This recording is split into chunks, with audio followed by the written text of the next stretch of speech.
तो हम एक एक करके चर्चा शुरू करेंगे और बात करेंगे कि ये पोल क्या कहता है। आज तक का और एक्सिस का पोल आया है, भारतीय जनता पार्टी को 36 से 46 सीटें दी गई हैं। भारतीय जनता पार्टी ने काफी अच्छा प्रदर्शन किया है छत्तीसगढ़ में, 36 से 46 सीटें दी गई हैं और कांग्रेस 40 से 50, यानी कि छत्तीसगढ़ का मुकाबला आज तक और एक्सिस में के जो सर्वे हैं उसमें छत्तीसगढ़ में भी सरकार फंसी हुई है। भारतीय जनता पार्टी 36 से 40, कांग्रेस 40 से 50।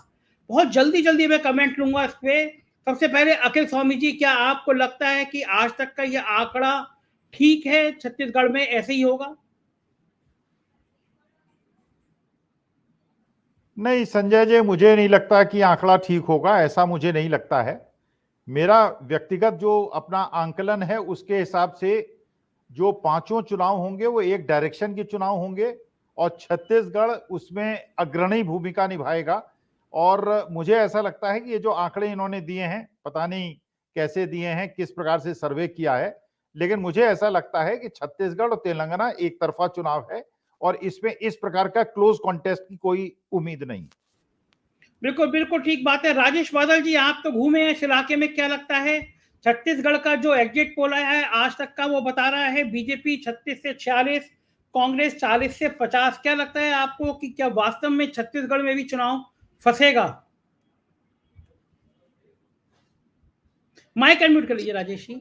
देखिए संजय जी, इसमें चुनाव फंसने वाले आंकड़ा तो नहीं नजर आ रहा है और ये हम सब जानते थे कि पिछले चुनाव में जो 90 सीटों पर जो की में से जितनी सीटें कांग्रेस ने हासिल की थी वो तो वापस प्रदर्शन अपना दोहराने वाली है ही नहीं। तो मैं इस सर्वे को करीब करीब ठीक मानता हूं। थोड़ा सा कंजूसी से दिया है इसमें इन्होंने कांग्रेस को 40 से 50 जो है वो मैं उसको 50 से 55 करना चाहूंगा। और बीजेपी की जो सीटें हैं वो करीब कोई बहुत ज्यादा ऐसी कम भी नहीं है क्योंकि तीसरी पार्टी छत्तीसगढ़ में कोई है नहीं। तो जब दोनों ही पार्टियों के बीच में 90 सीटों का होना है तो आप मान के चलिए अगर 55 भी आप देते हैं तो 35 सीटें तो दूसरे को देना ही पड़ेंगी आपको। तो मेरे ख्याल से तो ठीक है। थोड़ा सा कांग्रेस के मामले में इन्होंने 5-1 सीटें कंजूसी से दी हैं, ये मुझे लगता है। बीजेपी तो ठीक है। बिल्कुल ठीक। अरुण दीक्षित जी, आपको क्या लग रहा है छत्तीसगढ़ के उसमें पहली दृष्टि से आपको क्या लग रहा है? भारतीय जनता पार्टी 36 से 46, कांग्रेस 40 से 50, क्या लग रहा है आपको कड़ा मुकाबला? नहीं संजय जी, मैं राजेश भाई से सहमत हूं क्योंकि मैं काफी समय से नजर रख रहा हूं। इतना अंतर नहीं आएगा, ये 50 से 60 के बीच में कांग्रेस रहेगी। क्योंकि एक बात समझ लीजिए, एग्जिट पोल कुछ भी कहे, जो जमीनी हकीकत यह है कि इन सभी राज्यों में इस वक्त जो चुनाव में मुकाबला कांग्रेस और बीजेपी के तो था ही, लेकिन बीजेपी के भीतर भी एक नेताओं का मुकाबला है क्योंकि नरेंद्र मोदी की अगुवाई में लड़े गए चुनाव हर राज्य में हर बीजेपी नेता के लिए बड़ा खतरा खुद पार्टी के भीतर है। इसलिए जो सामने आ रहा है वो वास्तविकता ये है कि हर जगह कांग्रेस मुकाबले में है और छत्तीसगढ़ तो बहुत आगे है। बिल्कुल ठीक है। मैं भी दोबारा आऊंगा। सुनील शुक्ला जी, बीजेपी 36 से 46, कांग्रेस 40 से 50, आज तक का अनुमान क्या कहना है आपका? नहीं, बीजेपी को इतनी सीट क्यों मिलेगी वहां? वजह क्या है, कारण क्या हो सकता है? चुनाव में कहीं बीजेपी को आक्रामकता दिखी नहीं, कोई एक दमदारी के साथ सत्ता छीनते हुए दिखाई नहीं पड़े, प्रचार के दौरान भी कोई ऐसे मुद्दे नहीं खड़े कर पाए जिससे कि लगे कि कांग्रेस से लोग असंतुष्ट हैं।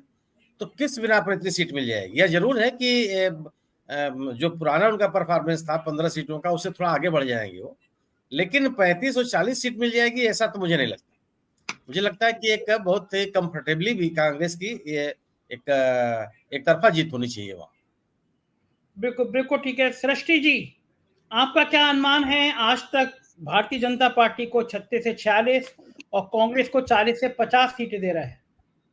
मैं बिल्कुल अपने पैनलिस्ट की बात से सहमत हूं कि बीजेपी ने ऐसा किया क्या है कि उनकी सीटों में इतनी वृद्धि होगी, खास करके छत्तीसगढ़ में।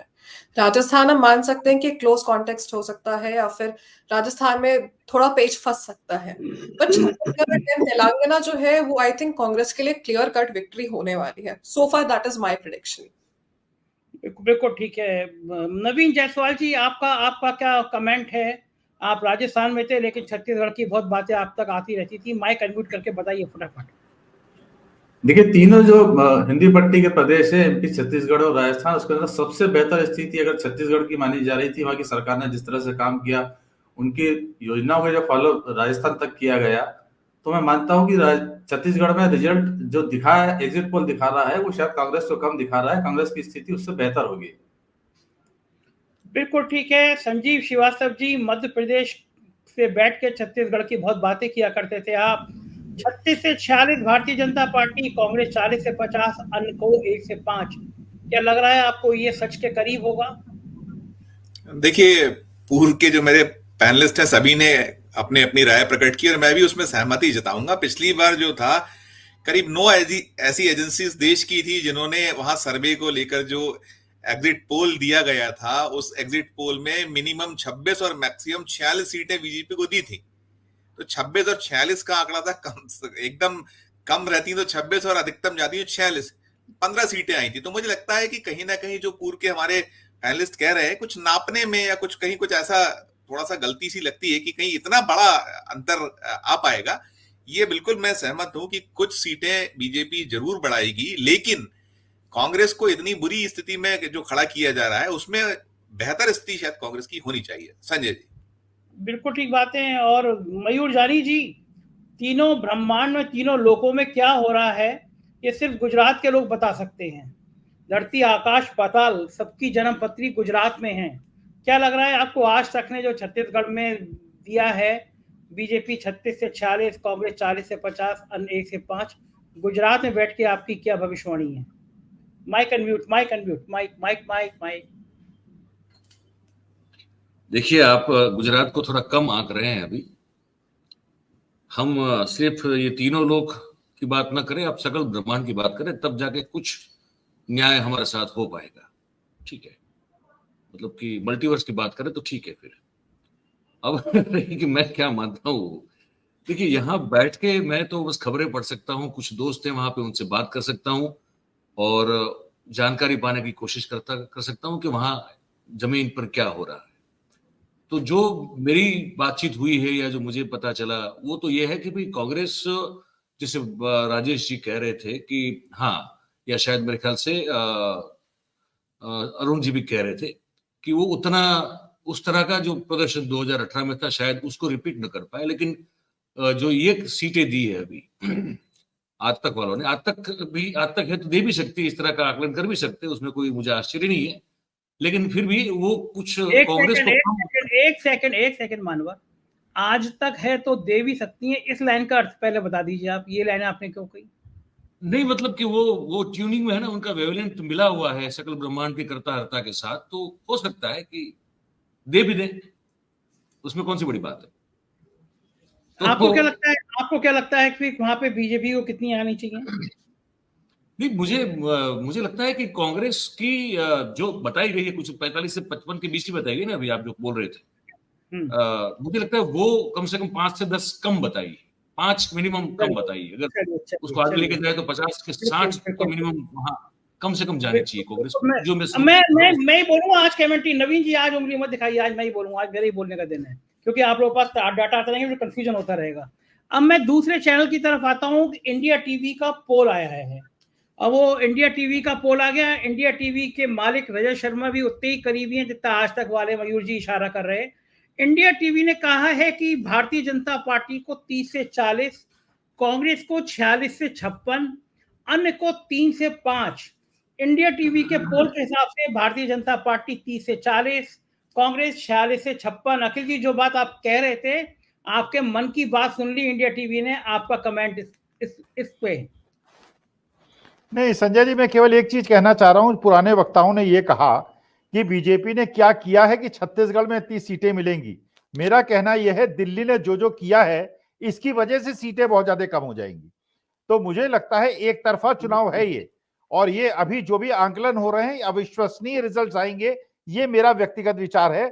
मुझे लगता है कि ये सब आंकड़े केवल एक अनुमान है और वास्तविकता में एक तरफा चुनाव होगा।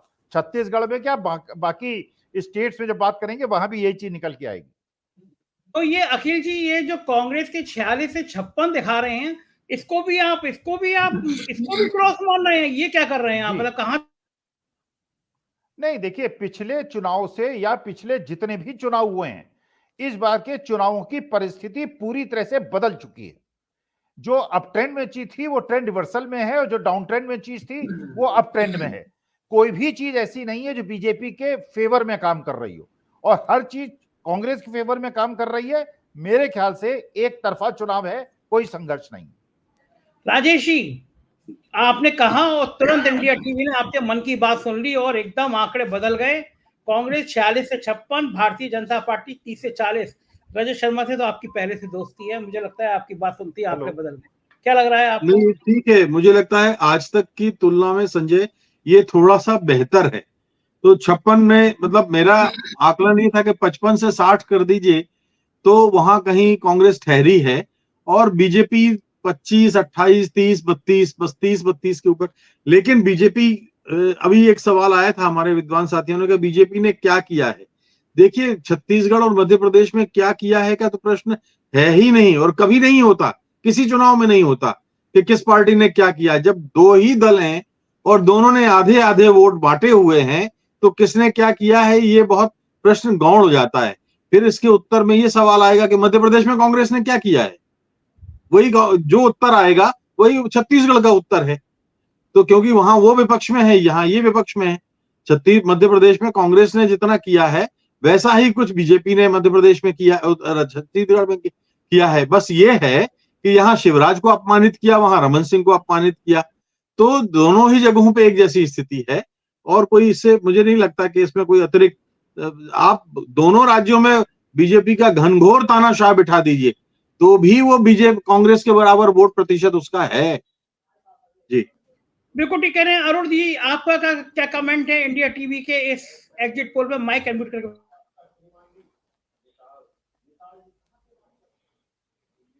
हद तक थोड़ा काफी हद तक आगे बढ़ रहे हैं। मुझे लगता है 60 सीटें तो बीजेपी के, कांग्रेस के पास छत्तीसगढ़ में रहनी चाहिए। देखिए, जो बात राजेश जी कह रहे थे, अभी हो क्या रहा है दोनों राज्यों में, या कहें जो 4 राज्यों के चुनाव हुए, वो चारों राज्यों के चुनाव बीजेपी नरेंद्र मोदी के चेहरे पे लड़ रही है। उन्होंने स्थानीय छत्रपों को जितना अपमानित किया, चाहे राजस्थान में वसुंधरा हो, मध्य प्रदेश में शिवराज सिंह हो, छत्तीसगढ़ में रमन सिंह हो, तेलंगाना में उनका कोई चेहरा नहीं है। तो असल बात ये जो है, जो असली लड़ाई जो है बीजेपी के भीतर हो रही है, क्योंकि सबको मालूम है कि अब अगर बीजेपी जीत गई नरेंद्र मोदी के नेतृत्व में, तो फिर वही होगा जो भाई मयूर जानी के राज्य में हुआ, कि भूपेंद्र पटेल जैसा कोई आदमी आ जाएगा, जो हरियाणा में हुआ, जो उत्तराखंड में हुआ, जो महाराष्ट्र में हुआ। तो ये जो सबसे बड़ी बात है, इसका सबसे बड़ा असर आने वाला है, इसका जो चमत्कार होने वाला है, क्योंकि हर स्थानीय नेता बीजेपी का अपमानित महसूस कर रहा है, उसका खामियाजा भुगतना पड़ेगा और वो नतीजे आएंगे। बिल्कुल ठीक है, मैं दोबारा आऊंगा आपके पास में। बीच में राजस्थान से एक बहुत शानदार पत्रकार हमारे साथ जुड़ गए हैं, अनिल शर्मा जी। पूरी दुनिया में इनकी डंका बजता है, दुनिया के बड़े बड़े देशों में, अमेरिका, लंदन में इनके आर्टिकल छपते हैं, राजस्थान के नब्ज जानते हैं और बहुत अच्छे पत्रकार है। देश की राजनीति पे इनकी निगाह रहती है। सुनील शुक्ला जी, ये इंडिया टीवी का आंकड़ा बदला है और इसने छत्तीसगढ़ में कांग्रेस को 46 से 56 सीटें दी हैं। मतलब फिर एक बार भूपेश बघेल का जादू चल गया वहां पे। नहीं, जो मैंने बात कही थी कि बीजेपी ने किया क्या है, राजेश जी ने इस पे कहा कि आखिर कांग्रेस मध्य प्रदेश में क्या किया। कांग्रेस जिस किसी भी राज्य में चुनाव में संघर्ष में दिखाई दे रही है, उसने वहां की सरकार के खिलाफ, अगर वो मध्य प्रदेश में संघर्ष करती हुई दिख रही है, तो कम से कम उस सरकार के खिलाफ एक राजनीतिक माहौल बनाई है। सत्ता से हटाए जाने के बाद पिछले 3-3.5 साल उस वक्त पर दिखाई पड़े हैं, और सरकार, रमन सिंह सरकार के खिलाफ अपनी राजनीतिक बातें कहते रहे हैं, जबकि भारतीय जनता पार्टी छत्तीसगढ़ से पूरी तरह से एब्सेंट रही है। रमन सिंह कहीं दिखाई नहीं पड़े पूरे 5 साल, और न भारतीय जनता पार्टी बघेल सरकार के खिलाफ कोई राजनीतिक माहौल बनाती हुई दिखी। अब चूंकि बघेल सरकार के पास कोई एंटी इनकम्बेंसी नहीं है, राम भी उनके पास है, कौशल्या भी उनके पास है, गाय भी उनके पास है, गोबर भी उनके पास है, तो आखिर भारतीय जनता पार्टी को लोग क्यों वोट देंगे? मेरा सवाल केवल यह था कि कौन से में स्थिति बन गई कि अगर कोई एंटी इनकम्बेंसी नहीं, कांग्रेस अपने गवर्नेंस के बूते पर लोगों के बीच में रही, और जो अन्य ध्रुवीकरण के रास्ते हो सकते थे बीजेपी के, उस पर भी उसने कब्जा किए रखा छत्तीसगढ़ में। मेरा मानना यह है कि 60 से अधिक सीटें कांग्रेस को जीतना चाहिए छत्तीसगढ़। बिल्कुल। सृष्टि जी, आप बताइए, आपका क्या मानना है? मैं देखिए सभी की बातों से अग्री करती हूँ यहाँ पे। और सबसे पहली बात, Chhattisgarh was the first state, Congress जब पावर में आई वहां पे तो उसने ओल्ड पेंशन स्कीम लागू की वहां।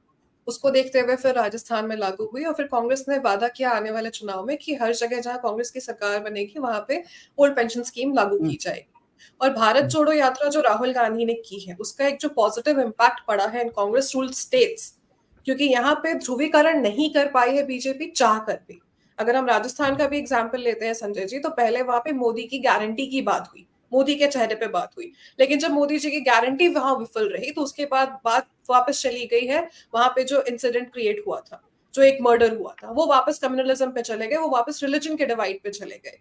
तो बात यह है कि बीजेपी को भी अंदर अंदर कहीं ये पता है कि उनके जो प्रॉमिसेस हैं, जो वादे हैं, चुनावी वादे, वो खोखले हैं और जनता तक वो चीज पहुंच नहीं पा रही। इसलिए अमित शाह भी आज कहते हैं कि सीए एनआरसी को वो क्या कहते हैं कोलकाता में इम्प्लीमेंट करेंगे।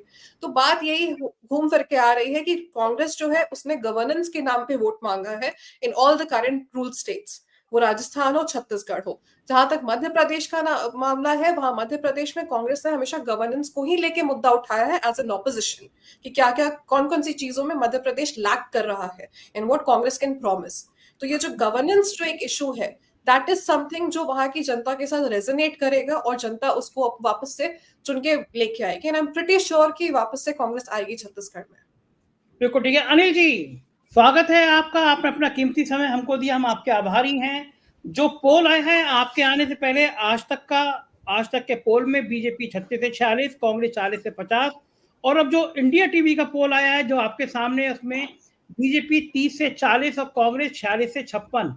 क्या लग रहा है आपको कि ये पोल ठीक है, कुछ और चेंज हो सकता है? अनिल जी।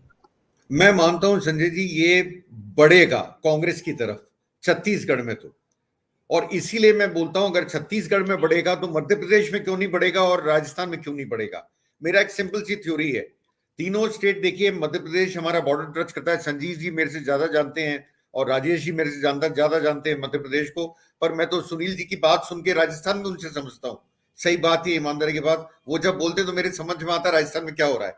मैं सुनील जी बिल्कुल पॉइंट पे बात करते हैं। तो मेरा मानना है यहां पर भी जो सुनील जी ने आपको कहा कि 56 से ज्यादा भी हो सकती है, मैं बिल्कुल मानता हूं 60 क्रॉस कर सकती है छत्तीसगढ़ के अंदर। इसमें कोई शक नहीं है संजय जी कि छत्तीसगढ़ के अंदर कांग्रेस शायद पहला वाला शायद 68 था, अगर मैं गलती पे नहीं हूं तो मुझे करेक्ट कीजिएगा, वो वाला फिगर से थोड़ा ही नीचे रहेगी मुझे लगता है।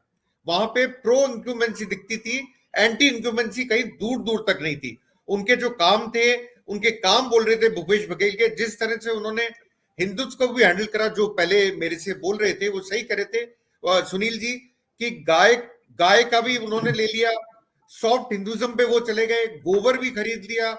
मैं मानता हूं कि बीजेपी के पास कोई मुद्दा नहीं था उनके पास उनके अगेंस्ट उठाने का। वही कुछ संजय जी मैं राजस्थान में मानता हूं, जो मैडम अभी बोल रही थी, मैं पूरा एग्री करता हूं। आपने मुद्दा शुरू करा, पहले तो कन्हैया लाल आए, कन्हैया लाल से जाते जाते अब गुजरों पे आ गए और फिर गुजर पे आके अटक गए। राजस्थान में भी चुनाव जो बीजेपी ने कैंपेनिंग करी वो बहुत बिखरी हुई थी, पर मैं चाहूंगा उनका भी देखना एग्जिट पोल, और ये मैं मानता हूं कि ये 60 से ऊपर आएंगे, जो सुनील जी ने अपने इंट्रोडक्शन में कहा था। संजय जी। सुनील जी, आपका क्या मत है इंडिया टीवी का पोल के बाद? इंडिया टीवी कह रहा है 30 से 40 बीजेपी, कांग्रेस 46 से 56।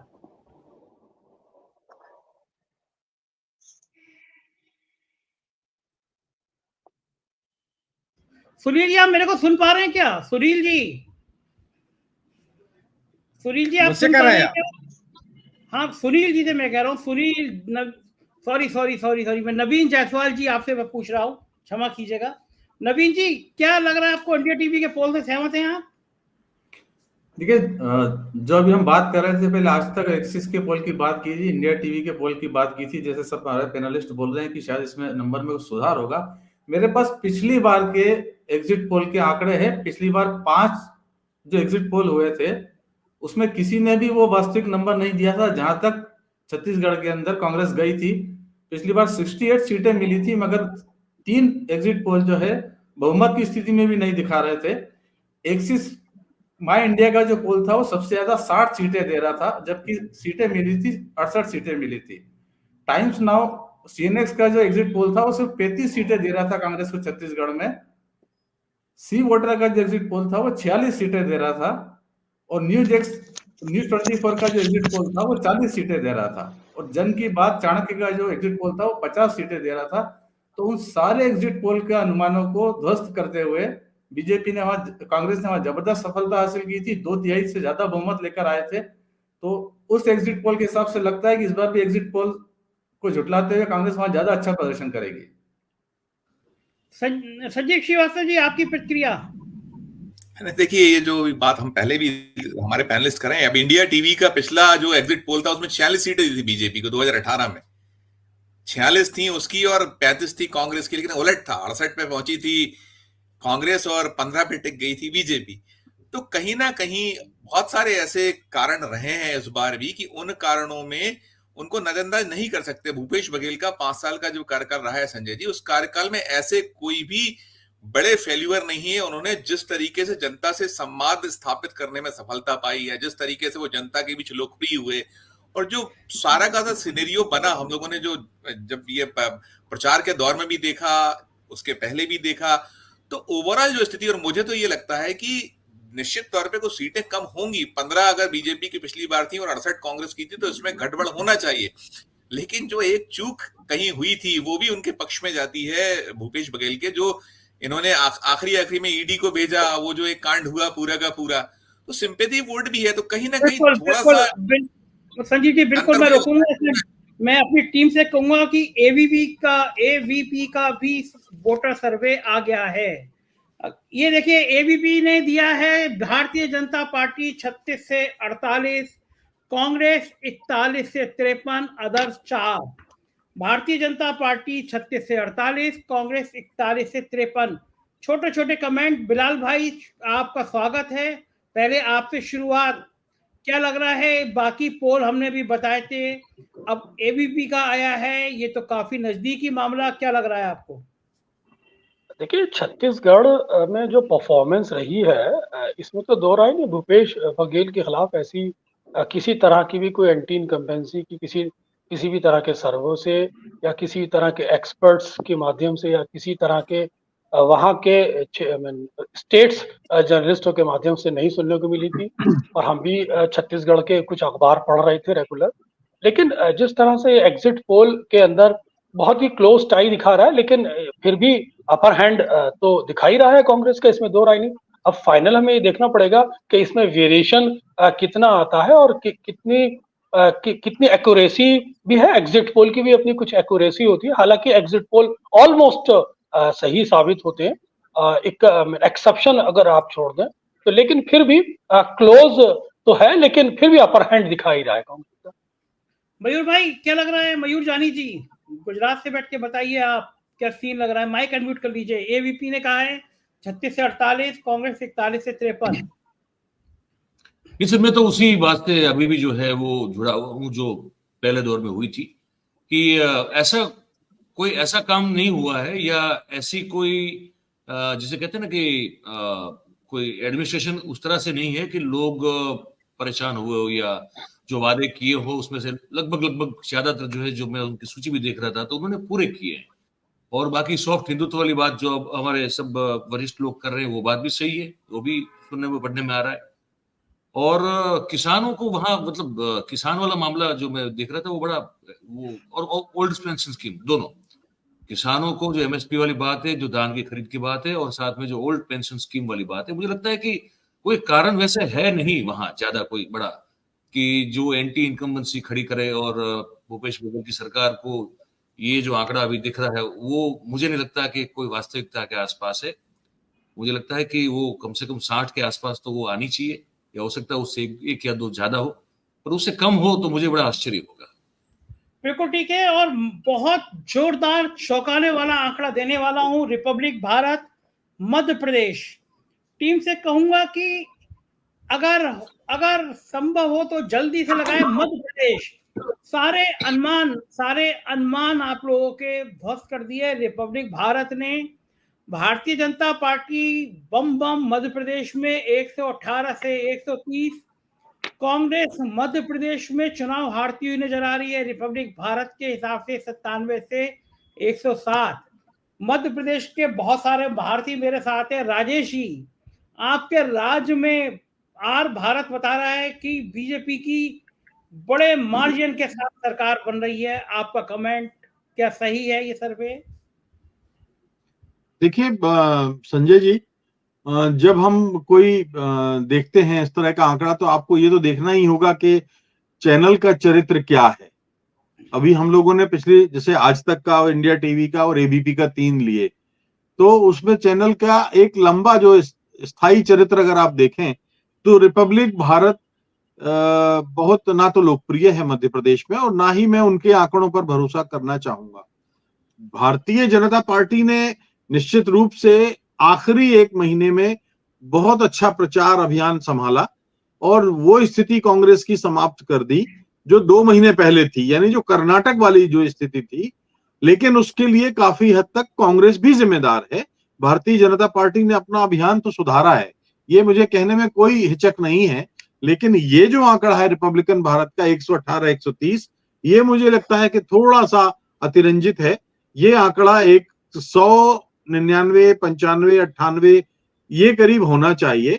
और ये जो जहां भारतीय जनता पार्टी के जो आंकड़े हैं वहां कांग्रेस के आंकड़े होने चाहिए 122 23 24, ये कोई होना चाहिए।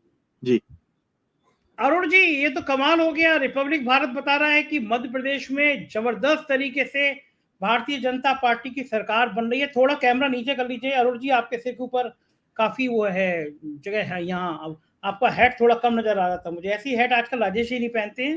राजेश जी भी इतने बहुत सुंदर सुंदर हैट है।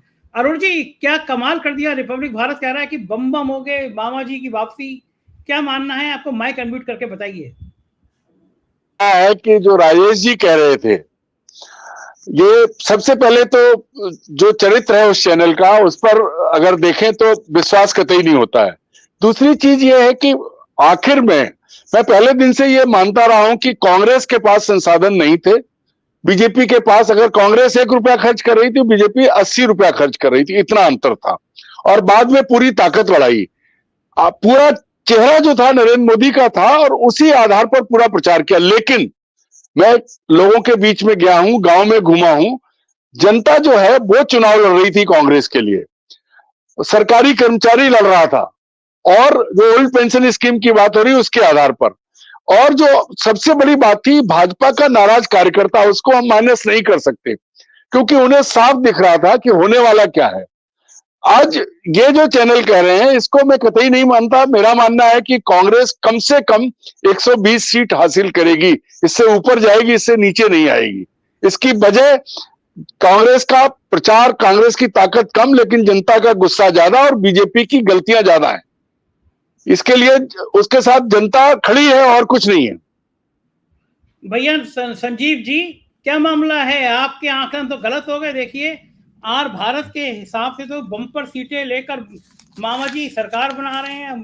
क्या चल गई उनकी कन्या योजना, लाडली योजना? बिल्कुल बिल्कुल। अभी आर भारत के हिसाब से तो बीजेपी में मिठाइयां बढ़ रही होंगी, लेकिन हमने जो जमीनी हकीकत नापी थी, आप स्वयं थे मध्य प्रदेश में संजय जी, आपने देखा था कि किस तरीके का। और यहाँ ये फैक्ट है कि चुनाव पूरा का पूरा जनता वर्सेस बीजेपी है। लगातार लोग ये बार बार कह रहे थे, हम जहां जहां जाते थे ये कहते थे कि अब बहुत हुआ बस।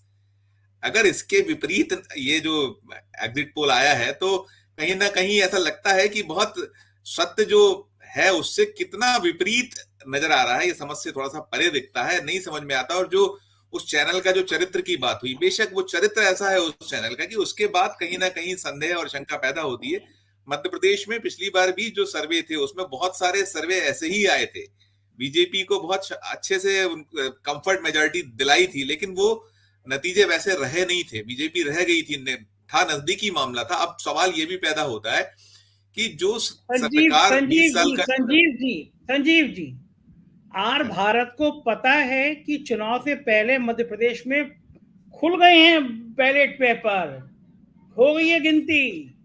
तो अगर आर भारत से कनेक्शन सीधा है तो पोस्टल बैलेट में भी अगर 6-6, 5-5 हजार की गिनती हो गई, इधर का उधर हो गया, तो बहुत सीटें इधर से उधर हो जाएंगी। आपके तो लाइव देखा था हमने, लाइव देखा था हम लोगों ने। जी जी जी, वही है, ये चीज बिल्कुल फैक्ट है कि ये जो रुझान तो हमें जो दिखते थे, जब लोग निकलते थे और बात करते थे तो उनका कहना तो यही रहता था कि बस परिवर्तन परिवर्तन, बड़ा मुखर होकर बहुत से केंद्रों पे बोला गया, और इसके विपरीत जो बताया जा रहा है, बिल्कुल आप जो कह रहे हैं कि कहीं ना कहीं वो जो पूछूंगा संजीव जी, दोबारा आके पूछूंगा। अखिल स्वामी जी, आर भारत तो कह रहा है सबके अनुमान ध्वस्त कर दिए। आर भारत कह रहा है कि गजब है बीजेपी, बम बम, और मैं सभी दर्शकों का आभारी हूं। लगातार हजारों कमेंट आ रहे हैं और 25,000 लोग लाइव लगातार हमें देख रहे हैं।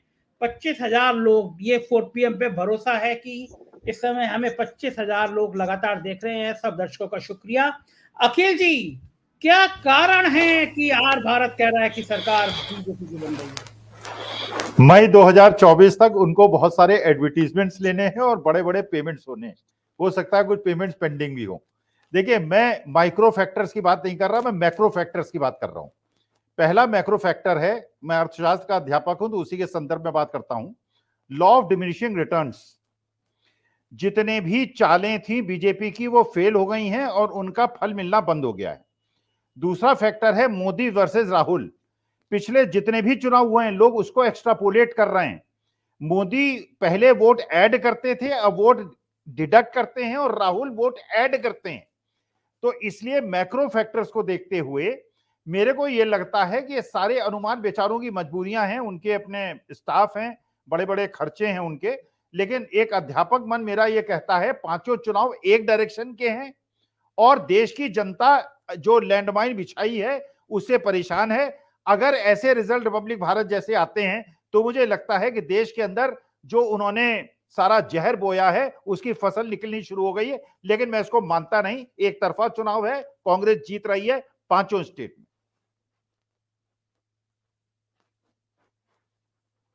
सुनील जी, आप क्या सहमत हैं कि आर भारत ने कहा है कि भाजपा मध्य प्रदेश में आराम से सरकार बना रही है? नहीं, आर भारत ने सीटें कम दिखाई हैं। इनको 130 से 150 दिखानी चाहिए थी। इसकी दरअसल मुझे लगता है कि जो इनके सर्वेक्षण करता है, कौन सी पार्टी की दिखानी चाहिए थी, ये तो बता दीजिए। बीजेपी की। मुझे लगता है कि इनके जो सर्वेक्षण करता है, दरअसल है क्या समस्या मध्य प्रदेश में, कि मध्य प्रदेश एक राज्य नहीं है, वो कई राज्य है। जो बघेलखंड में जो भाषा बोली जाती है बुंदेलखंड में नहीं बोली जाती, जो बुंदेलखंड में बोली जाती है वो मालवा निमाड़ में नहीं बोली जाती। ये कुछ भाषा का संकट इनको बेचारों को समझ में आया होगा, उस बात नहीं समझ पाए होंगे, इसलिए ये 118 130 पे लाके रोक दिए। अदरवाइज इनको दिखाना चाहिए था 130 से लेके 150, तब आर भारत की बात सही साबित होती। ये लगता है कि आर भारत का सर्वेक्षण है। तब अगर आप सर्वेक्षण कोई कर रहे हैं, जमीन पे आप खड़े हैं, तो या तो परिवर्तन की बात जो लोग देख रहे थे वह बेमानी है, अब या तो यह बात जिसको अरुण जी कह रहे हैं या राजेश जी कह रहे हैं कि एक भारतीय जनता पार्टी के अंदर एक संघर्ष बना हुआ था, उनके कार्यकर्ताओं की एक नाराजगी है। जो वहां का सरकारी कर्मचारी है वो पूरी तरह से बीजेपी के खिलाफ है, किसान वहां के पूरी तरह से खिलाफ है। परिवर्तन का एक माहौल है। अगर परिवर्तन का एक माहौल जो देख रहे थे, या तो उनको ये समझने की क्षमता नहीं थी, और या फिर आर भारत अपनी जिम्मेदारियों का ठीक से निर्वाह नहीं कर रहा है। वो 130 से 150 बताता तो शायद ज्यादा अपनी जिम्मेदारी निभा पाता हो। आप भी मजे ले रहे हैं सुनील जी, आप मजे ले रहे हैं आर भारत से। अब सर मैं मजे क्यों लूंगा? आपका जो काम है, आर भारत जो काम कर रहा है वही नहीं कर पा रहा है वो। मैं तो उसको बता रहा हूँ कि आप अगर वो कहता है कि 130 से 150, आप जितनी मजाक उड़ा रहे हैं, अनिल शर्मा जी की मुस्कुराहट उतनी बढ़ती चली जा रही है। अनिल जी बताइए, क्या लग रहा है आपको, आर भारत ने सही कहा? सर मेरा तो सुनील जी की बात सुन के वैसे ही रहता हूँ, मैं ज्ञान प्राप्त करता हूँ उनसे। पर सही बात ये संजय जी, मुझे है आज बहुत तेज बुखार, पर मैं उसके बाद भी आके बेटा सुनील जी की बातें सुन के अच्छा लगता है। जो अखिल जी ने कहा उस बात से मैं पूरा एग्री करता हूँ, जो सुनील जी ने कहा उस बात से मैं एग्री करता हूँ। और मेरा मानना शुरू से ये है, क्योंकि मैं राजस्थान बैठा हूँ तो राजस्थान पे ज्यादा फोकस करूंगा। मेरा मानना शुरू से अगर 4 स्टेट में एक तरफ हवा बह रही है तो 5वां स्टेट अछूता नहीं रह सकता। ये आर भारत है। एक सेकंड, एक बताइए, आपको बुखार आ गया है? हाँ सर, मेरे को बुखार है। ध्यान रखिएगा, मैं आपका बुखार उतारता हूँ। मैं अपनी टीम से कहूंगा कि राजस्थान का टाइम्स नाउ का लगा दें, अभी तो अनिल जी का बुखार थोड़ा कम होगा। टाइम्स नाउ ने कहा है कि भारतीय जनता पार्टी बहुत बड़ी जीत के साथ राजस्थान में सरकार बना रही है। 108 से 128, कांग्रेस धड़ाम 56 से 72, अन्य को निर्दलीय को 13 से 21। अनिल जी बताइए, कुछ बुखार में तापमान में अंतर आएगा इस आंकड़ों को देखकर? आपने तो और बढ़ा दिया संजय जी, दिखा के ये पर बात ये है, आपको बताऊं, मेरा शुरू से, मैं अभी भी इसको नहीं मानूंगा, क्योंकि मैं मानता हूं यहाँ जो कंपटीशन है दोनों में वो काफी टफ है। अब अंडर करंट ही चल रहा हो, और अगर ध्रुवीकरण ने काम करा है जिसको हम पढ़ नहीं पाए तो बात अलग है। वरना मुझे बताइए, बीजेपी के पास मुद्दे क्या थे राजस्थान में? इतना बिखरा हुआ चुनाव प्रचार, उसके ऊपर आपके पास मुद्दा ही नहीं था कोई अशोक गहलोत को गिरने का। उसके बाद में भी अगर रिजल्ट आता है तो मुझे बड़ा सरप्राइज फील करूंगा, क्योंकि मैं मानता हूं दोनों बिल्कुल टक्कर में थे। पर इसको देख के मेरे को सही बताऊं बड़ा सरप्राइज फील करूंगा। अगर इतना अंतर है तो मतलब कि अशोक गहलोत की किसी पॉलिसी ने काम भी नहीं करा ग्राउंड पे। ऐसा कैसे हो सकता है? क्या सरकारी कर्मचारियों को ओल्ड पेंशन स्कीम ने काम नहीं करा? क्या SC STs ने भी, जिनको फायदा पहुंचा स्कीमों का, उन्होंने भी काम नहीं करा? ये क्या बात है? मतलब इतना अंतर आना मैं अभी भी संजय जी समझ नहीं पा रहा हूं, क्योंकि मेरे पास तो खुद सर्वे करने का कोई नहीं है। पर जितना मैं ग्राउंड पे ट्रेवल करा, उसमें जो मुझे दिखा कि जो कांग्रेस का चुनाव प्रचार था वो तो सही दिशा में जा रहा था, और बीजेपी का चुनाव प्रचार बड़ा बिखरा हुआ था। मैंने पहले भी बोला था संजय जी, अगर आप पूरा देखेंगे तो उसमें आप पाएंगे कि राजस्थान के अंदर एक आदमी सारा बोझ उठा के घूम रहा था, वो था अशोक गहलोत। और मेरा मानना यह था कि उनके चेहरे पे आपके शायद वोट मिल जाए। हाँ, एंटी इनकम्बेंसी थी कुछ MLAs के अगेंस्ट, कांग्रेस के, और कुछ मिनिस्टर्स के अगेंस्ट। पर इतना गैप, मैं अभी भी, मेरे को सरप्राइज है संजय जी, अगर ये इतना गैप दिखा रहे हैं तो मुझे बहुत लेकिन अनिल जी आप बीमार हैं, आप अपना स्वास्थ्य ठीक कर लीजिए। आप भूल गए हैं कि ये नाविका कुमार का चैनल है, तो अब आप आगे की बातें मुझसे मत कहलवाइए। आगे की बातें नवीन जायसवाल से पूछूंगा मैं।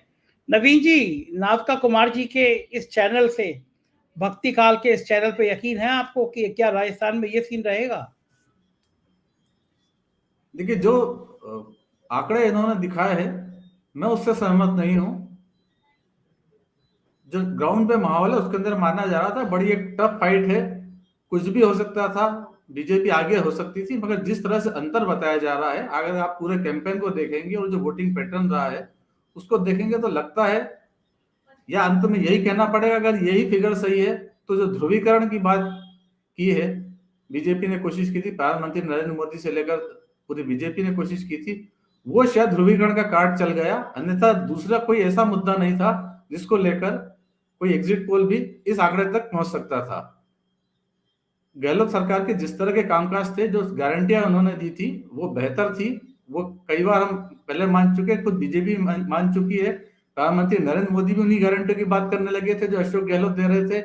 वही गैस सिलेंडर की कीमतों की बात करने लगे थे, वही महिलाओं को राशि देने की बात करने लगे थे, किसानों की बात करने लगे थे, यहाँ तक कि OPS के मुद्दे पर भी जो बीजेपी पहले खारिज करती आई है। लास्ट में जब अमित शाह की प्रेस कॉन्फ्रेंस हुई थी तो उन्होंने ये कहा था कि उस पर विचार करने के लिए हम कमेटी बना रहे। तो कांग्रेस से किसी भी मुद्दे को काउंटर नहीं कर पाए थे, और अंत में उन्हें फिर ध्रुवीकरण के मुद्दे पर आना पड़ा था। जयपुर के अंदर प्रधानमंत्री नरेंद्र मोदी खुद केसरिया टोपी पहनकर अगर रोड शो निकाल रहे थे उस परकोटे में, उस इलाके के अंदर जहां पर कभी बम ब्लास्ट हुए थे, और उस इलाके के अंदर जहां से 2 मुस्लिम MLA थे। तो मुझे लगता है कि अगर ये आंकड़े सही है तो बीजेपी का ध्रुवीकरण का कार्ड पूरी तरह चला है। बिलाल भाई, क्या लग रहा है आपको कि टाइम्स नाउ के ये आंकड़े सही हो सकते हैं, यहाँ तक मामला पहुंच सकता है? देखिए, जहां तक ध्रुवीकरण की पैनलिस्ट ने बात की है, तो वास्तविकता तो यह है कि ध्रुवीकरण भी कोई ऐसा खास तौर पे सरफेस पर नजर नहीं आया, क्योंकि हम लोग भी वहां के जर्नलिस्टों के संपर्क में थे, वहां की जनता के संपर्क में थे, वहां के नेताओं के संपर्क में थे। अंडर करंट, ध्रुवीकरण का अंडर करंट तो मैं तो कभी नहीं मानता। ध्रुवीकरण तो सरफेस पर साफ आ जाता है, भाषा के माध्यम से प्रतीत होने लगता है, लोगों की जो भाषा होती है, जो लोगों की जबान होती है, उसमें दिखाई पड़ने लगता है। तो ध्रुवीकरण करने की कोशिश जरूर की गई थी, लेकिन वो इस हद तक ध्रुवीकरण हो जाएगा, इस पे तो एक आश्चर्य होता है। अब रहा वही चरित्र वाला सवाल, तो चाहे वो रिपब्लिक भारत हो, चाहे वो टाइम्स नाउ हो, चाहे वो जी हो, चरित्र तो सबके एक से ही है। इसमें ठीक बात है, लेकिन खास तौर से टेलीविजन। बिलाल भाई, मैं 2 मिनट को आपको रखूंगा। न्यूज 24 टुडे चाणक्य, एक विश्वसनीय एजेंसी, ऐतिहासिक कई बार इसके एग्जिट पोल आए हैं। इसका एग्जिट पोल आया है कांग्रेस 57, जो राजेश जी कह रहे थे, जो अखिल स्वामी जी कह रहे थे, जो सुनील जी कह रहे थे, जॉली शर्मा जी कह रहे थे। टुडे चाणक्य का पोल आया है कांग्रेस 57, भारतीय जनता पार्टी 33, कुल 90 सीटें हैं। क्या लग रहा है राजेश जी, क्या टुडे चाणक्य ने सतह तक पहुंचने की तैयारी कर ली थी? देखिए, ये सर्वे जो मैंने जैसे कहा आपको कि मुझे मैंने तभी अब जो अभी आपको कहा था कि उस चैनल का चरित्र और ग्रास रूट लेवल पर उसकी नेटवर्क और पॉपुलैरिटी काफी मायने रखती है। न्यूज 24 का अपना नेटवर्क छत्तीसगढ़ में है और 57 का आंकड़ा मुझे कोई बहुत संतोषजनक लगता है, मगर थोड़ा सा अभी भी कंजूसी से दिया हुआ दिख रहा है। जो 3 सीटें भारतीय जनता पार्टी को बढ़ाई हैं, अगर वो यहां कर दें तो 60 के आसपास, 60 और 30 के आसपास का अनुपात है। अब 30 में ये है कि जब वहां का करीब करीब 4 या 5 सीटें आप अदर्स को कभी कभी निकल जाती हैं। इस बार 3 या 4 सीटें निकल रही हैं दूसरों को, लेकिन नुकसान तो भारतीय जनता पार्टी को हो ही रहा है। तो हम अभी जान ही चुके कि क्योंकि छत्तीसगढ़ में 2 तरह के मतदाता हैं, एक ट्राइबल, एक नॉन ट्राइबल। ट्राइबल लीडर्स में सबसे बड़ा नंद कुमार साय कांग्रेस में आ गया वो चुनाव के ठीक पहले, और रमन सिंह और ब्रजमोहन अग्रवाल को नाराज किया हुआ है नॉन ट्राइबल्स में। तो बीजेपी किस बूथे पर अपना वोट बैंक परसेंटेज बढ़ाएगी, ये थोड़ा सा सोचने वाली बात है। राजेश जी, टीएस सिंहदेव का बयान आया है कि 5 साल का अनुभव कड़वा रहा, लेकिन आला कमान का फैसला मंजूर। अभी रिजल्ट नहीं आया, लेकिन टीएस सिंहदेव के तेवर थोड़े थोड़े तीखे नजर आने लगे कि कुछ गड़बड़ हो सकता है आपस में। देखिए, टीएस सिंहदेव का मामला ये था कि शुरुआत के 2-3 सालों तक, वो करीब करीब 3.5-4 साल तक बल्कि, वो ये महसूस करते रहे कि उनकी उपेक्षा हो रही है, और वो उनकी स्थिति करीब मध्य प्रदेश में सिंधिया और राजस्थान में पायलट जैसी ही थी, और भारतीय जनता पार्टी ने उन पर डोरे डालने शुरू भी कर दिए थे। लेकिन एन वक्त पर हाईकमान थोड़ा सा चेता, और जब उनको उप मुख्यमंत्री पद दे दिया गया तो फिर थोड़ा सा वो ठंडे हुए। अभी 2 दिन पहले, 3 दिन पहले मैं कहीं उनका एक बयान सुन रहा था जिसमें उन्होंने कहा था कि मेरे पास अब आखिरी मौका है, यानी उनका इशारा ये था कि इस बार मुख्यमंत्री संभवतः अगर मैं इस बार नहीं बना तो कभी नहीं बनूंगा फिर। तो ठीक है, टीएस सिंहदेव भी एक प्रतिभाशाली हैं और वहां के नॉन कॉन्ट्रोवर्शियल हैं, तो दोनों बड़े छत्तीसगढ़ की राजनीति में कद्दावर नेता है। बिल्कुल ठीक कह रहे हैं। बाकी राज्यों का मैं बहुत जल्दी आपको दिखाने जा रहा हूं, आप बने रहिए। अखिल स्वामी जी, टुडे चाणक्य कह रहा है कांग्रेस 57 सीटें लेकर आ रहे हैं छत्तीसगढ़ से, भारतीय जनता पार्टी 33। क्या लग रहा है आपको, कम से कम ये आंकड़े ठीक लग रहे हैं आपको क्या? नहीं, आपने 4 एग्जिट पोल्स बताए। अखिल स्वामी का एग्जिट पोल कहता है कांग्रेस को 62 और बाकी सीटें दूसरों को। क्या कह रहे हैं आप? छत्तीसगढ़ में 62 सीटें कांग्रेस को? 3 तारीख को डिस्कस करेंगे। नहीं, आप प्रोफेसर हैं, मुझसे ज्यादा आप लोगों का मनोविज्ञान जानते होंगे, लेकिन इतना ज्यादा छत्तीसगढ़ में आपको आधार क्या है कहने का कि कांग्रेस वहां 62 कर ली? क्या आधार है अखिल जी? देखिए संजय जी, मैं केवल छत्तीसगढ़ की बात नहीं कर रहा हूं, मैं पूरे देश की फिजा की बात कर रहा हूं इस समय। देखिए, मैं इसका एक बैरोमीटर मानता हूं तेलंगाना को। तेलंगाना जहां कांग्रेस कहीं नहीं थी, अचानक वहां पे लाखों की भीड़, ये 1977 का रिपीटिशन है। सोनिया गांधी, राहुल गांधी, प्रियंका गांधी आज की तारीख में तीनों एसेट्स हैं। आज से 6 महीने पहले तक, कर्नाटका इलेक्शन के पहले तक वो लोग एसेट्स नहीं थे। जब ये पदयात्रा हुई राहुल गांधी के बाद, उससे पूरा चेंज हुआ है। तो बिल्कुल आप देखिएगा, आज की तारीख में जो फिजा है, जो मैक्रो फैक्टर्स हैं, वो बीजेपी के पक्ष में बिल्कुल नहीं है, एक तरफा मामला है। और आज की तारीख में जो माइनॉरिटीज है, उनको अगर पिछली बार 2-4% ने वोट नहीं दिया होगा, इस बार 100% ने वोट दिया होगा। और जो मेजॉरिटी है वो भी ये समझ गई है कि देश के हित में नहीं है जो हो रहा है। जो पहले 40 और 60, देखिए बीजेपी को जीतने के लिए 57% हिंदुओं के वोट चाहिए, इस बार 48% हिंदुओं को वोट बीजेपी को मिल रहा है और 52% वोट कांग्रेस को मिल रहा है। इसलिए मैं कह रहा हूं लैंडस्लाइड विक्ट्री है। ये मैं देख रहा हूँ अखिल जी, आप बहुत दिनों से मुझसे ये बात कह रहे हैं कि पब्लिक के अंदर बहुत करंट है। आपने मुझसे ये बात शायद 3-4 महीने पहले कही थी कि बहुत अंडर करंट है और बिल्कुल इमरजेंसी के बाद जैसे हालात हैं, लोग बिल्कुल एक तरफा माहौल में हैं। क्या लग रहा है कि वास्तव में इतना ज्यादा आक्रोश है अखिल जी लोगों के अंदर? नहीं नहीं, देखिए आक्रोश, मैंने जैसे पहले कहा ना, लॉ ऑफ डिमिनिशिंग रिटर्न्स। देखिए आपने पहले धार्मिक उन्माद फैलाया, धीरे धीरे लोगों को, मेजॉरिटी को यह समझ में आने लगा कि भैया ये मेरे को फायदा नहीं कर रहा है, मेरे बच्चों को नौकरी चाहिए, और ये सारी चीजें जो है, महंगाई हो रही है, ये मेजॉरिटी को समझ में आया। माइनॉरिटी को समझ में आया, जो माइनॉरिटी डिवाइड होती थी, अब बीआरएस कांग्रेस में डिवाइड होती थी और एआईएमएम में जाती थी, वो पूरा पूरा कांग्रेस में चली गई।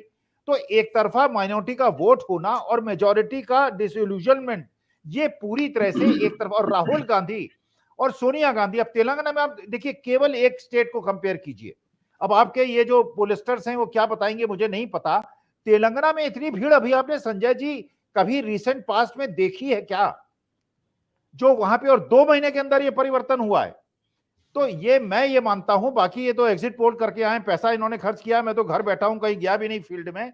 लेकिन मुझे लगता है कि 5 स्टेट में एक प्रकार का चुनाव है, कोई इसमें संघर्ष नहीं है, एक तरफा चुनाव है। और अगर कांग्रेस अगर नहीं जीती, जो मैं लगता है 0% चांस है, इसका मतलब देश बहुत खतरनाक मुहाने पे खड़ा है। बिल्कुल ठीक कह रहे हैं। तेलंगाना में मैं इसलिए सहमत हूं आपकी बात से कि कुछ महीने पहले मैं भी गया था तेलंगाना, और तब मैं शर्त लगा सकता था कि केसीआर हर हालत में दोबारा आएंगे। कहीं दिखती नहीं थी कांग्रेस। लेकिन भारत जोड़ो यात्रा और कर्नाटक के चुनाव के बाद पूरी तेलंगाना की सीन बदल गई। फिलहाल बात करते हैं छत्तीसगढ़ की। सुनील शुक्ला जी, 57 सीटें कांग्रेस को, सरकार रिपीट होती हुई नजर आ रही। क्या है ये भूपेश बघेल का जादू है, कांग्रेस के प्रति आसक्ति है, बीजेपी के प्रति नेगेटिव भाव है? छत्तीसगढ़ में ये सब हो क्या रहा है सुनील जी? संजय जी, गवर्नेंस के अलावा अन्य कोई तरीका नहीं हो सकता है कि आप दोबारा जन समर्थन हासिल कर लें। भूपेश बघेल ने गवर्नेंस की बात की है, लोगों के बीच में उनके मुद्दों को सुलझाने की कोशिश की है, किसानों को बेहतर दाम देने की कोशिश की है, उनको आर्थिक रूप से संपन्न करने की कोशिश की है। बीजेपी के पास ध्रुवीकरण के अलावा कोई चारा नहीं था। छत्तीसगढ़ में ध्रुवीकरण वो कर नहीं सकती थी। अब आपके बीजेपी के खिलाफ वादा खिलाफी के तमाम आरोप रहे हैं, जो उनके खिलाफ साबित होते रहे हैं छत्तीसगढ़ में। संगठनात्मक रूप से बीजेपी वहां सक्रिय नहीं रही, मतों का विभाजन है नहीं। अजीत जोगी की पार्टी थोड़ा बहुत मतों का विभाजन करती थी, वो जाके बीजेपी के साथ बैठ गई। कर क्या लेंगे आप? दूसरी चीज, जब चुनाव अपने चरम पे चल रहा था, उस समय ईडी सीबीआई आप करने लगे। लोगों को ये लगा कि उनके मुख्यमंत्री को तंग किया जा रहा है, उनके अपने व्यक्ति को तंग किया जा रहा है, तो एक सहानुभूति की बात उनके साथ चली गई। आधार क्या बनता है आपके पास? अगर प्रधानमंत्री के चुनाव प्रचार के दौरान बस्तर इलाके में बंदी का वाहन हो जाए, इसके बाद लोगों निकल करके आप वोट दे देंगे? किस बिना पर देंगे? आप ध्रुवीकरण कर नहीं रहे, राजनीतिक मुद्दा आपके पास है ही नहीं, सरकार को आप कटघरे में खड़ा नहीं कर पाए, संगठनात्मक रूप से आप बिखरे पड़े हुए हैं। लोग कहां से अपने आप निकल के आए आपको वोट देने लगेंगे? कुछ तो कुछ आपको पहल करनी पड़ेगी। ये जरूर है कि जो न्यूज 24 का है, यह काफी हद तक ठीक है, लेकिन अभी मेरा मानना है कि 60+ कांग्रेस को सीटें मिलनी चाहिए। मयूर जानी जी, बड़े गंभीर होके आपको चिंतन कर रहे हैं, आप चिंतन के कुछ अंश हमें भी बता दीजिए। ये न्यूज 24 कह रहा है, चाणक्य कह रहा है कि कांग्रेस 57, इतनी जबरदस्त पहल। क्या लगता है, आपके नेटवर्क तो हर राज्य में रहता है, गुजरात से, जैसे गुजरात के लोग हर देश के हर राज्य में ऑपरेट करते हैं, ऐसी मयूर जानी के नेटवर्क हर राज्य में है। क्या नेटवर्क है आपका छत्तीसगढ़ में, क्या बता रहा है आपका? नहीं, मैं सबको बहुत गौर से सुन रहा था, क्योंकि ऑब्वियसली मैं तो यहीं बैठ के कुछ लोगों से बात ही कर सकता हूँ, और कुछ ज्यादा मैं वो इंद्र समान कोई व्यक्ति नहीं हूं, मैं साधारण आम इंसान हूं, तो मुझसे तो मेरी पहुंच बहुत छोटी है सर, मैं वो सब नहीं कर सकता। लेकिन हाँ, जो अभी मैं सुन रहा था, सबको सुन रहा था, और कुछ 2-3 जो बड़ी मुझे बात जो भाग गई वो यही है। तो ये है कि छत्तीसगढ़ में ऐसा कोई एंटी इनकम्बेंसी का कोई रीजन बनता नहीं है। दूसरी बात, भारतीय जनता पार्टी खुद जो है वहां पे बेहोश अवस्था में रही है। फिर तो पर वही बात हो जाती है संजय भाई, जो हम और आप गुजरात चुनाव में जब बात किया करते थे, कि एक जो अदृश्य जिन्न है वो जिन जैसे वो अदृश्य रूप से सूचना देता है, तो वो पोस्टल बैलेट भी खोल दिए जाते हैं 3 बजे से पहले।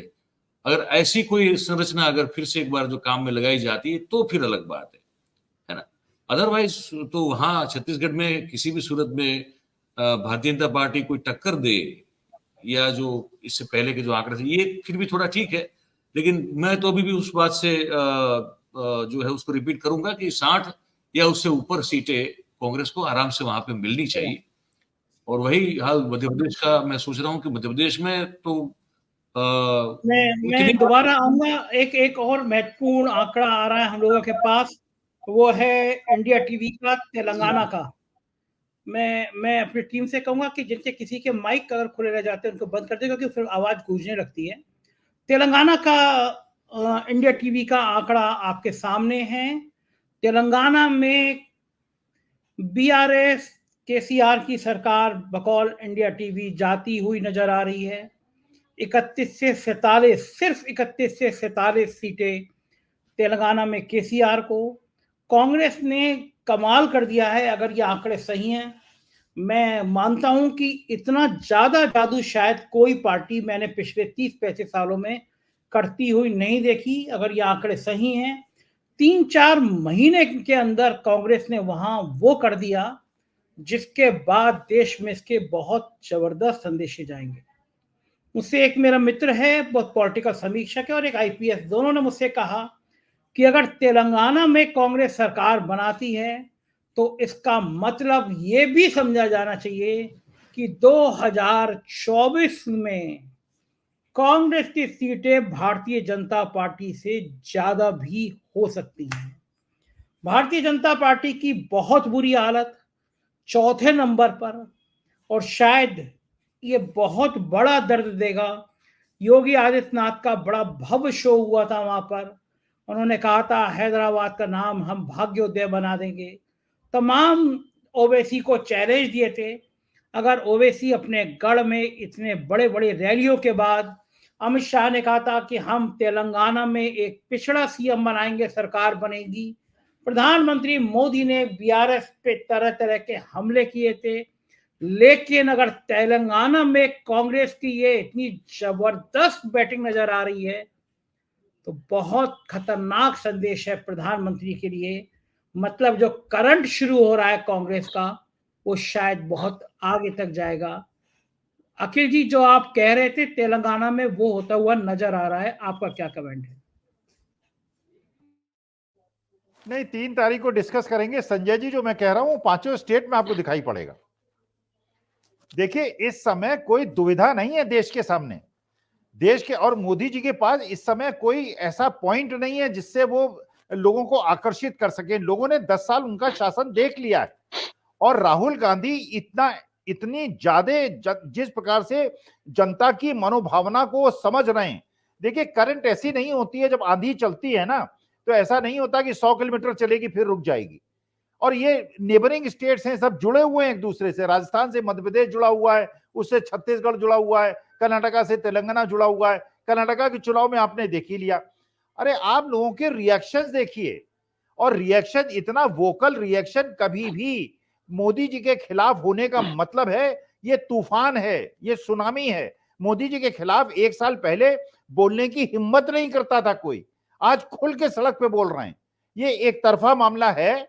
आप देखिए जो तेलंगाना में बता रहे हैं, और जो मिजोरम में भी आप देखिएगा, बिना कांग्रेस के वहां शासन, जबकि कांग्रेस थी नहीं मिजोरम में, वहां भी आप देखिएगा कांग्रेस के बिना कोई सत्ता में नहीं आ सकता।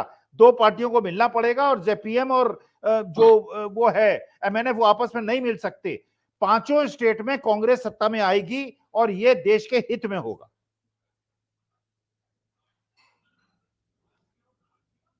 राजेश जी, मैं बिलाल भाई अभी आता हूँ, 1 मिनट में राजेश जी का कमेंट लेके आता हूँ। राजेश जी, एक महत्वपूर्ण बात ये कही गई कि तेलंगाना में अगर इतनी प्रचंड लहर दिखाई दे रही है तो इसके बड़े खतरनाक संकेत हैं।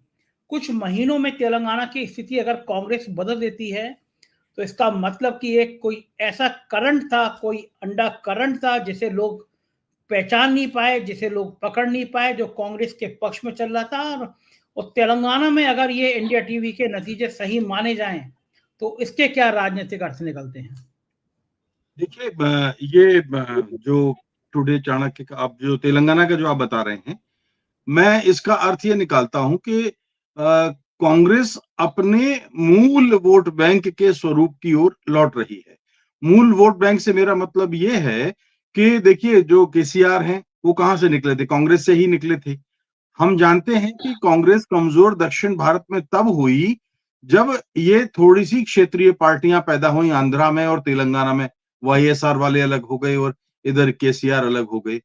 तो दक्षिण आंध्रा और कर्नाटक तो दो कांग्रेस के ऐसे गढ़ रहे हैं कि जिनमें जहां पर कांग्रेस के बीज सोए हुए पड़े थे, डोरमेंसी पीरियड में थे, सुषुप्तावस्था में थे, अब वो जागे हैं और जगाने के लिए जो खाद पानी तेल पानी देने का काम किया है वो राहुल गांधी की भारत जोड़ो यात्रा ने किया है।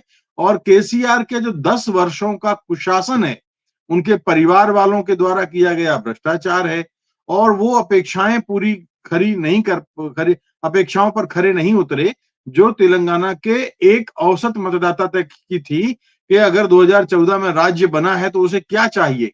माफ कीजिए, वो 2014 के बाद भी 2023 में 10 साल बाद भी वहीं खड़ा है जहां पहले था जब वो राज्य बना था। तो इसलिए लोगों का मोहभंग हुआ है। जी राजेश जी, मैं एक चीज और समझना चाहूंगा, चूंकि आपने बहुत जबरदस्त आपका अनुभव है पत्रकारिता का, तमाम आपने सरकारें तमाम आपने दल देखे हैं। कांग्रेस ने एक बहुत बड़ा जोखिम उठाया था वहां। इस समय पूरे देश में सॉफ्ट हिंदुत्व की बात चल रही है। कोई कह रहा है कि बिना तिलक लगाए बिना जनेऊ दिखाए आप राजनीति कर नहीं सकते। कांग्रेस ने वहां अल्पसंख्यकों के लिए एक अलग से मैनिफेस्टो निकाला था। एक बहुत बड़ा खतरा मान रहे थे कि कांग्रेस इस तरह मुस्लिमों के लिए एक अलग मैनिफेस्टो निकालेगी तो जो हिंदुत्व की राजनीति है वो पूरी की पूरी कांग्रेस के खिलाफ चली जाएगी। इस खतरे के बावजूद अगर तेलंगाना में इतना वोट दिखाई दे रहा है, इतनी सीटें दिखाई दे रही हैं, इसका क्या अर्थ है?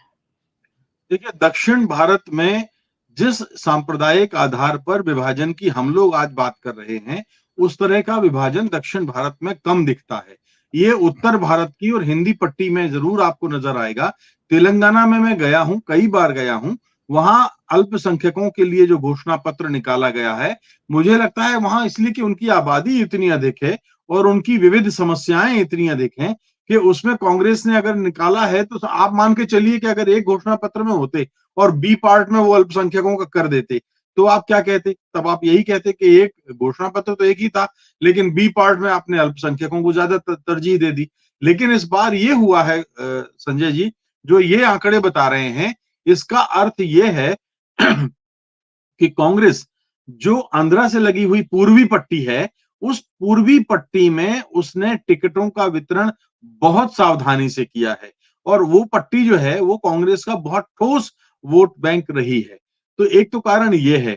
दूसरा, उसने अपने दम पर जो लड़ने की बात जो है रखी है, आक्रामक, एकदम आक्रामक, राहुल गांधी और प्रियंका गांधी ने जिस तरह से वहां प्रचार किया, दूसरा कारण यह है। और तीसरा, उन्होंने वापस इंदिरा गांधी को जिंदा किया तेलंगाना में, और वहां दक्षिण में अभी भी कहूं इंदिरा अम्मा की अभी साख है।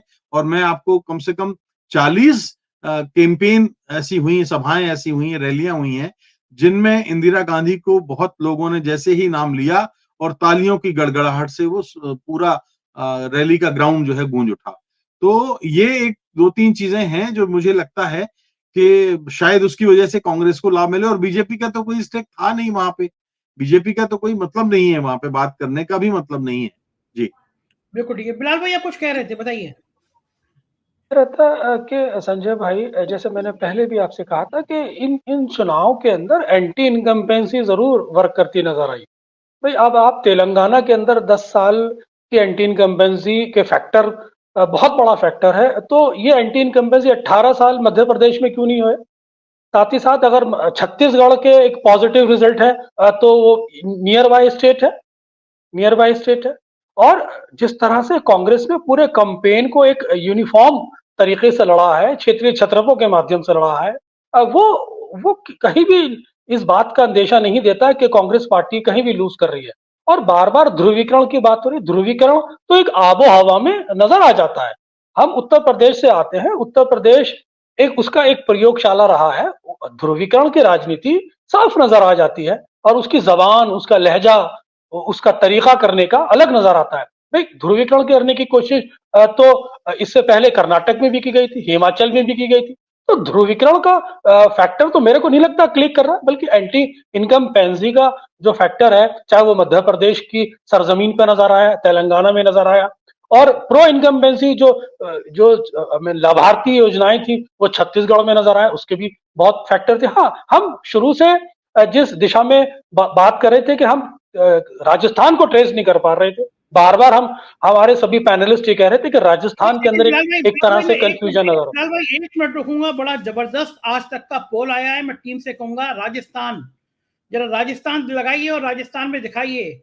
आज तक ने कहा है कि राजस्थान में कांग्रेस को बढ़त, अनिल जी जो कह रहे थे कि गहलोत की योजनाएं काम कर रही हैं, बुखार के बावजूद अनिल जी के चेहरे पे मुस्कुराहट आई। इसका मतलब कि गहलोत की योजनाएं काम कर रही हैं। अनिल जी आपसे शुरुआत करूंगा, मुकाबला बहुत कड़ा, लेकिन ये बहुत बड़ी बात है। वहां रिवाज है 5 सालों पे सरकार बदलने का। आज तक कह रहा है कांग्रेस को बढ़त है, 9 से 18 निर्दलीय, और ये बात सब जानते हैं, निर्दलीय में गहलोत को निर्दलीय में को अपने पक्ष में लेने की कला आती है। और वसुंधरा भी, ये जो निर्दलीय हैं या तो ये वसुंधरा के हैं या ये गहलोत के हैं। और एक बहुत बड़ी बात कहने जा रहा हूं मैं आपको, ये निर्दलीय, ये बागी ना भाजपा के हैं ना कांग्रेस के हैं, या तो ये गहलोत के हैं या ये वसुंधरा के हैं व्यक्तिगत, पार्टी से कोई मतलब नहीं। क्या सीन है अनिल जी, जो चिरंजीवी योजना थी वो काम कर गई, राजस्थान 5 राज्यों में सबसे ज्यादा ध्रुवीकरण वाला राज्य बनाने की कोशिश की गई, कन्हैया दर्जी की चर्चाएं की गई, इजराइल हमास लाए गए, हनुमान जी की गदा लाई गई, कोई प्रयोग ऐसा नहीं है जो छोड़ा नहीं गया होगा। प्रधानमंत्री ने सारी नैतिकता, सारी मान्यताएं ताक पे रख दी, फांसी तक देने की बात कह दी, पूरी दुनिया में निंदा हुई, लेकिन प्रधानमंत्री को, गुजरात के प्रधानमंत्री जी को मयूर जी की मुस्कुराहट देख के मुझे गुजरात मैंने जोड़ा, कोई फर्क नहीं पड़ा। अनिल जी क्या लग रहा है आज तक के ये आंकड़े क्या वही है जो हम लोग बात करते थे?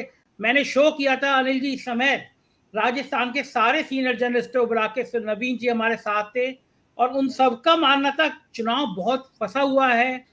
अब अगर ये सीन रहता है कि बीजेपी 80 से 100, कांग्रेस 86 से 106 और निर्दलीय 9 से 18, अनिल जी तो सरकार कौन बनाएगा, शपथ कौन लेगा?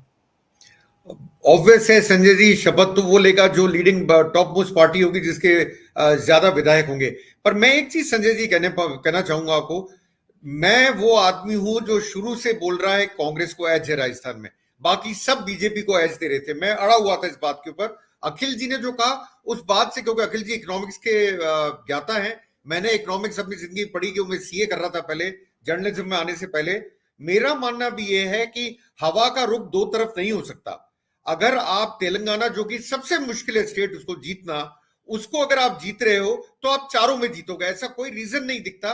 और फिर राजस्थान में आपके पास मुद्दे क्या थे?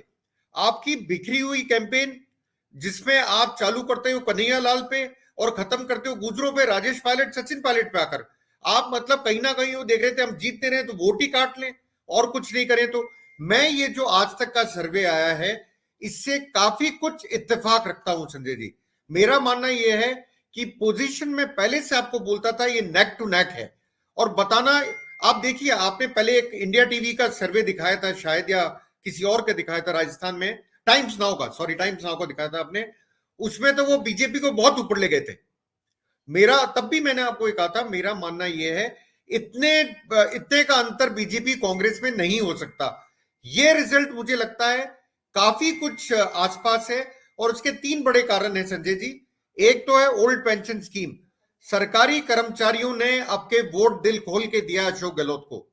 दूसरा है चिरंजीवी स्वास्थ्य योजना, उसने बहुत अंतर डाला है, खास तौर से गांव में। और सबसे बड़ी बात मैं आपको बताता हूं, ध्रुवीकरण कहां फेल हुआ, पोलराइजेशन कहां फेल हुआ। आप सिटी में तो कर पाए पर गांव पे नहीं कर पाए। उसका अंतर यह था कि मैं शुरू से एक चीज बोलता था, राजस्थान में अर्बन और रूरल डिवाइड है, और वो ही ये रिजल्ट दर्शाता है। मैं मानता हूं 2-3 सीट का अंतर और हो सकता है इसमें, पर कांग्रेस जो है, अगर आप मीन निकालेंगे शायद 96 आती है, और बीजेपी 90 पे आती है इसमें, तो ऑब्वियसली जो लीडिंग पार्टी है वो बनी कांग्रेस। गवर्नर को पहले कांग्रेस को भी बुलाना पड़ेगा, और अशोक गहलोत जैसा एस्ट्यूट पॉलिटिशियन इस मौके को छोड़ेगा नहीं किसी भी हालत में। जो सब चीजों के खिलाफ जाके और कांग्रेस को इस पोजीशन पे ले आया, उस आदमी की तारीफ करनी चाहिए। उसने कितनी मेहनत करी, अपनी स्कीम्स को लोगों तक पहुंचाया, आज इस पोजीशन पे आया। और अखिल जी जो कह रहे थे, मैं पूरा एग्री करता हूं, वो तो प्रोफेसर साहब है, हम तो इतने पढ़े लिखे नहीं है, वो पूरा एग्री करता हूं कि जो हवा एक तरफ बहती है, ऐसा नहीं होगा एक स्टेट में कांग्रेस जीते, दूसरे में हार जाए और तीसरे में फिर जीत जाए। It is not possible. Sanjay ji.